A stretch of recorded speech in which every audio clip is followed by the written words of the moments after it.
Ooze, you guys, prepare every day for these opportunities.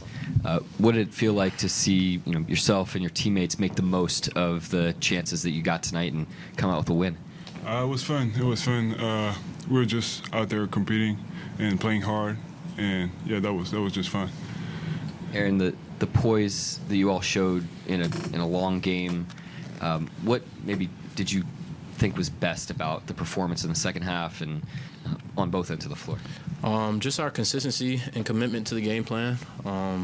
Obviously, they went on a run, kind of cut our lead in the fourth quarter. It was a lot of back and forth and didn't look the prettiest. But our commitment to our game plan, just trusting, coach and our, play calls on both ends of the court.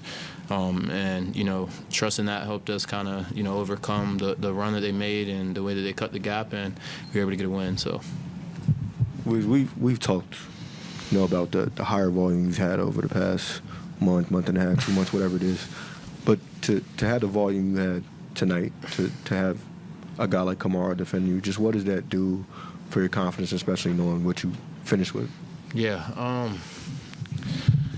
Same level of confidence, going out there, just continuing to play aggressive. Obviously, Kamara's a great defender, and, he played great defense tonight.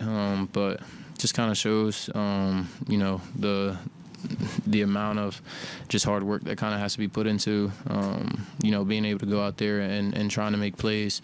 When you have a defender like that on you, shows, the level of just kind of competitiveness and the growth, at least on my end. And I don't know how else to answer the question. And Jay Will was just sitting here saying that, you guys were on the game last night and you were telling him to make sure he shoots the ball. I guess why is that your messaging to him, and what ways have you tried to put confidence in him? I think he's a great shooter from three. He hit some big shots tonight in the fourth quarter. The more confident he is shooting the ball, the more of a threat he is, and teams have to respect that. So, I don't know. I feel like sometimes I pass it to him and he never wants to shoot it, and I'm like potential assists. But I'm glad he stepped up and shot some big ones tonight. So. Oos, when Mark calls a game like this a program win, as somebody who's kind of been through the program with the Thunder and the Blue, how have you seen this organization get you ready to step up in a game like this? I feel like the organization, all the players, from the Blue to the Thunder, we all do the same thing. Like, we play together, we compete every day, we play hard, and I think that's what we did tonight, and that paid off. Wiggins, you've been a high-level rim finisher your whole career, really, but what has it taken to get to this point, finishing around the basket?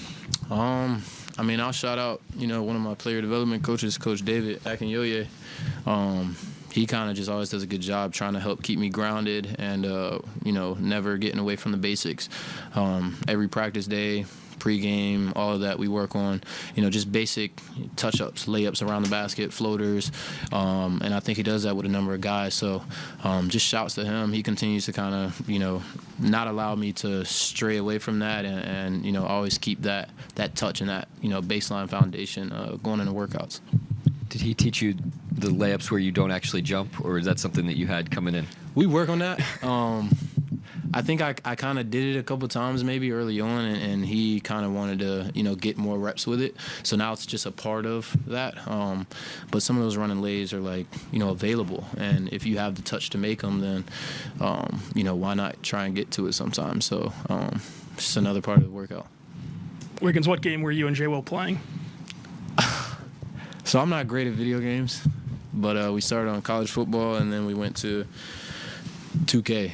And then he tried to go to Fortnite, and I was like, I'm definitely not doing Fortnite, so I got off. Yeah. Anybody else? Fire. Thanks.